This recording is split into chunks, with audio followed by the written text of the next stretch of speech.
Готовы? Катя, можешь? Можно?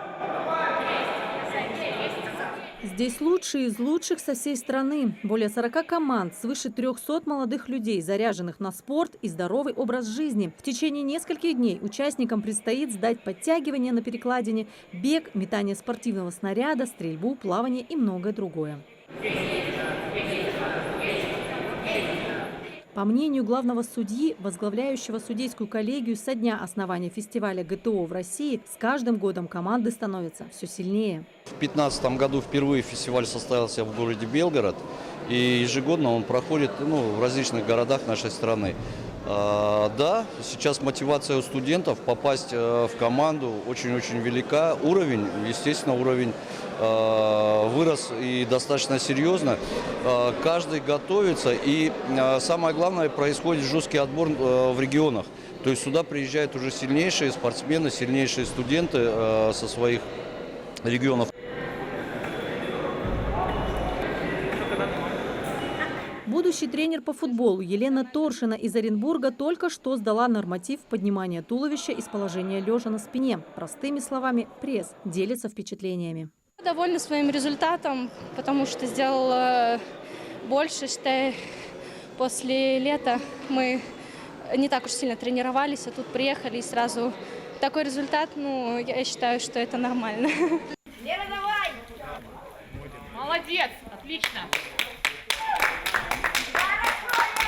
Метание спортивного снаряда сдала отлично. Сибирячка Валерия из Иркутской области, студентка Национального исследовательского технического университета, будущий логист в транспортной сфере.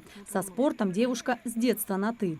Я 7 лет занималась художественной гимнастикой. Я пополам складываюсь, неплохо.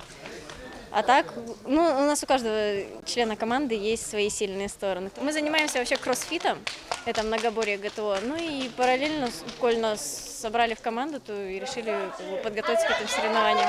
Тем более мы уже к ним 3 года готовимся, и вот как Олимпийские игры, в общем, ждали. Каждый спортсмен знает, что в любых соревнованиях важна не только физическая подготовка, но и моральная составляющая. Команде из Крыма помогает позитивный настрой. Наша сильная сторона – это позитивный настрой. Все остальное мы преодолеем, я уверена, на 100%, потому что любой результат для нас – это результат. Сильные стороны, конечно, у нас бег, метание, бег на короткие дистанции, плавание. У нас разнообразные ребята, есть спортсмены, есть не спортсмены. Но у нас одна сильная дружная команда. Мы поддержим друг друга, а как мы знаем, когда есть поддержка, есть результат, есть сила. Мы все друг друга любим, помогаем даже своим соперникам.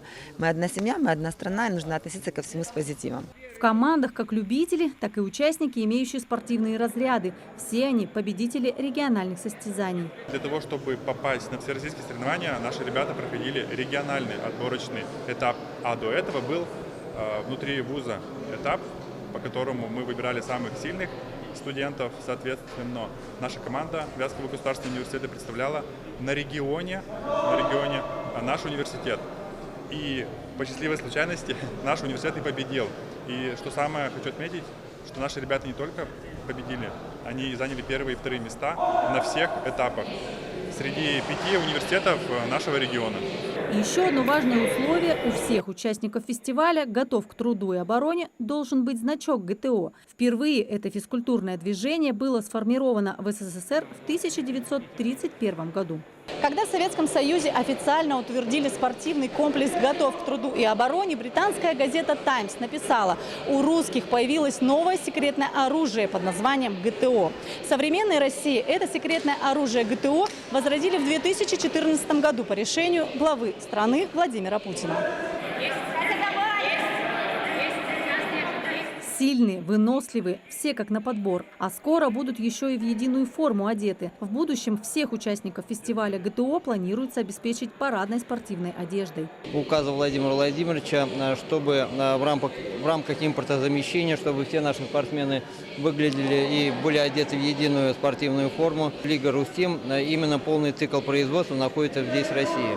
Более того, также выполняя указ Владимира Владимировича к 2030 году, чтобы 70% населения занималось спортом, вот мы все 70% населения нашего занимающего спортом будем одевать единую спортивную форму, которая будет шиться здесь, в России. Проводят фестиваль ГТО Министерство спорта России, а также Минспорта и Комитет по туризму Ингушетии. Особую патриотичную нотку этому масштабному празднику физической культуры придает то, что он посвящен 80-летию Великой Победы.